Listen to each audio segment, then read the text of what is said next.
రాష్ట్ర రోడ్డు రవాణా commission chairman Ramanna గారిని మాట్లాడవలసిందిగా మనవి.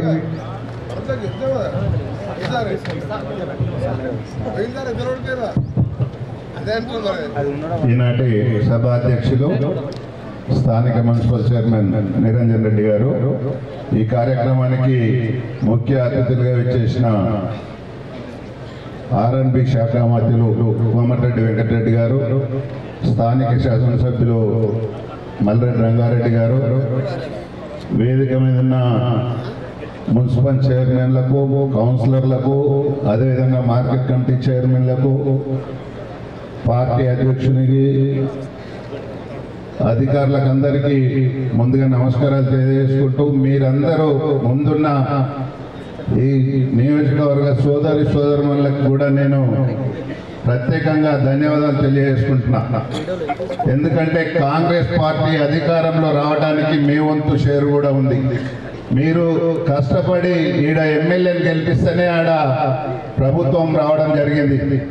గతంలో చూసినాం 10 సంవత్సరాలు ఇక్కడ స్థానికంగా ఉండే ఎమ్మెల్యే ప్రభుత్వం నుంచి ఒక్క రూపాయి కూడా తీసుకురాకుండా 5 సంవత్సరాలు మరి ఏడ భూములుంటే ఆడ పోయి కూర్చున్నాడు తప్ప, మరి ఇప్పుడున్న మల్రెడ్డి రంగారెడ్డి గారు కానీ, మన మంత్రి గారు కానీ మన ప్రాంతం అభివృద్ధి ఏ విధంగా చేయాలన్న ఉద్దేశంతో, ఎక్కడి నుంచి డబ్బులు తీసుకురావాలన్న ఆలోచనతోటి చేస్తున్నారు. కాబట్టి ఈ ఒక్క సంవత్సరంలోనే ఈ నియోజకవర్గానికి దాదాపు 270 కోట్లు ప్రభుత్వం నుంచి తీసుకురావడం జరిగిందని ఈ సందర్భంగా మనవి చేస్తున్నాం.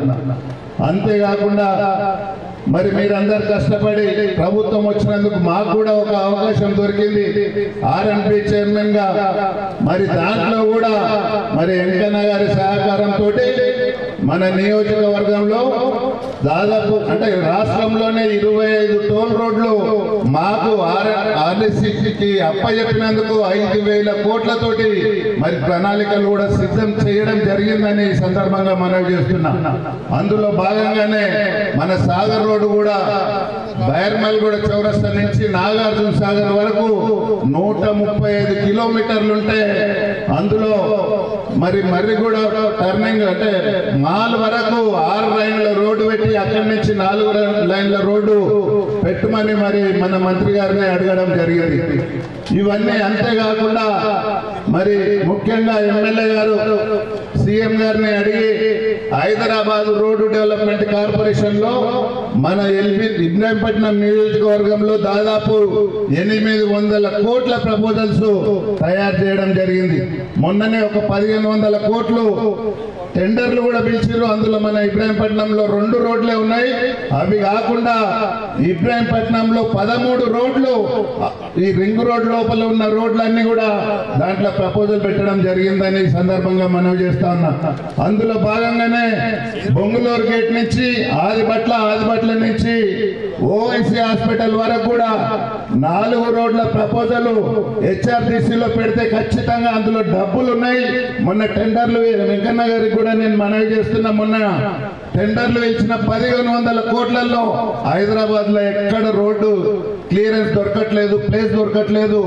ఎంబటే మీరు ఎమ్మెల్యే గారు మీరు పోయి అడిగితే ఖచ్చితంగా 1500 కోట్లలో కనీసం ఒక 200 కోట్లన్నా బొంగులూరు నుంచి ఓవైసీ హాస్పిటల్ వరకు వయా నాదర్పూర్ బడంగపేట రోడ్ అయినట్టయితే మొత్తం ఈ ప్రాంతం అంతా కూడా హైదరాబాద్ కు చాలా దగ్గరలో అవుతుందని ఈ సందర్భంగా మనవి చేస్తా ఉన్నా. అదే రోడ్డు మరి రింగ్ రోడ్ వరకు కూడా అది అవకాశాలు ఉందని ఈ సందర్భంగా మనవి చేస్తున్నా. అంతేకాకుండా ఇప్పుడే మాకు రాష్ట్రం మొత్తంలో 25 టోల్ రోడ్లు ఇచ్చారు. ఇట్లా ఈ సాగర్ రోడ్డు లాంటివి, అదేవిధంగా మన ఇబ్రాహీంపట్నం నియోజకవర్గం కానీ, మునుగోడు కానీ, నల్గొండ కానీ చాలా రోడ్లు ఉన్నాయి. అవన్నీ కూడా ఇప్పుడు వస్తున్నప్పుడు ఫైనాన్స్ లో పెండింగ్ ఉంటాయి. ఇప్పుడే మంత్రి గారు మరి ఫైనాన్స్ లో క్లియర్ చేయడానికి ఆదేశాలు కూడా ఇవ్వడం జరిగింది. ఒక 5,000 కోట్లు ఈ రాష్ట్రంలో ఆర్డీసీకి రోడ్ల గురించి అని ఈ సందర్భంగా మనవి చేస్తున్నా. అదే కాకుండా ఈ ప్రాంతంలో మీరు ఎంపీగా చేశారు, మీరు నల్గొండలో పుట్టి పెరిగిన వ్యక్తులుగా హైదరాబాద్ నుంచి అమరావతి వరకు ఒక గ్రీన్ ఫీల్డ్ రోడ్ ప్రపోజ్ చేస్తున్నారు. కాబట్టి అది వయా ఇబ్రాహీంపట్నం, నల్గొండ మరి విజయవాడ వరకు పెడితే బాగుంటుందని నేను ఈ సందర్భంగా మంత్రి గారిని కూడా మనవి చేస్తున్నా.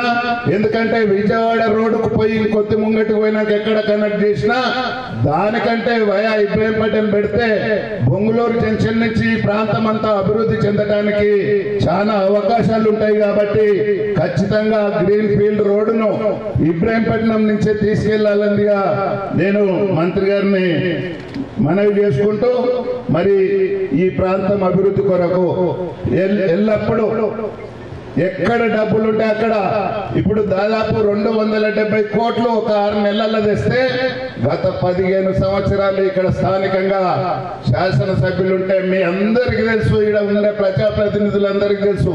ఒక్క రూపాయి ప్రభుత్వం నుంచి తీసుకొస్తే చెప్పమనండి, మనం దేనికంటే దానికి ఒప్పుకుందాం. ఏ ఒక్క రోజు కూడా అభివృద్ధి గురించి ఆలోచించలే, ఏ ఒక్క రోజు కూడా ఏడ డబ్బులు వస్తే ఆలోచన చేయలే. మొన్న ఒక తుర్కయంజల్లా దాదాపు TCIIC కింద 7 కోట్లుంటే అవి మిగిలిపోయిన డబ్బులు అవి వేస్ట్ పోతాయని మనం ఒక 3-4 రోడ్లు పెట్టేయడం జరిగింది తుర్కయంజల్లో కూడా అని ఈ సందర్భంగా మనవి చేస్తున్నా. అందుకే మీరు ఎన్నుకునే నాయకులను ఈ రోజు కానీ రేపు లోకల్ బాడీస్ లో కానీ పనిచేసే వ్యక్తులను ఎన్నుకుంటే ఖచ్చితంగా మన ప్రాంతం అభివృద్ధి చెందటానికి అవకాశాలు ఉంటాయని ఈ సందర్భంగా నేను మనవి చేస్తున్నా. అధికారం వచ్చింది కదా అని ఏడ భూములు ఉన్నాయో లేకపోతే ఏడ డబ్బులు వస్తాయో 24 గంటలు అదే చేస ఉన్న వాళ్ళని ఎన్నుకుంటే మన ప్రాంతం అభివృద్ధి చెందకపోను మన భూములే కొట్టేయడానికి చూస్తారని ఈ సందర్భంగా మనవి చేస్తున్నా. అందుకనే మనందరం కష్టపడాలి. రేపు రాబోయే లోకల్ బాడీ ఎన్నికల్లో కూడా ఈ నియోజకవర్గంలో ఎక్కడికక్కడ మన వాళ్ళని గెలిపించుకుంటే మన ప్రభుత్వం ఉంటది, మనకు అధికారం ఉంటది, మనకు డబ్బులు తీసుకురావడానికి మన నాయకులు ఉన్నారు. కాబట్టి ఖచ్చితంగా మన ప్రాంతం అంతా అభివృద్ధి చెందుతుందని ఈ సందర్భంగా మనవి చేసుకుంటూ ఈ అవకాశం కల్పించిన వేదిక మీద ఉన్న పెద్దలందరికీ మరొకసారి నమస్కారాలు తెలియజేసుకుంటూ సెలవు తీసుకుంటున్నాను. ఇప్పుడు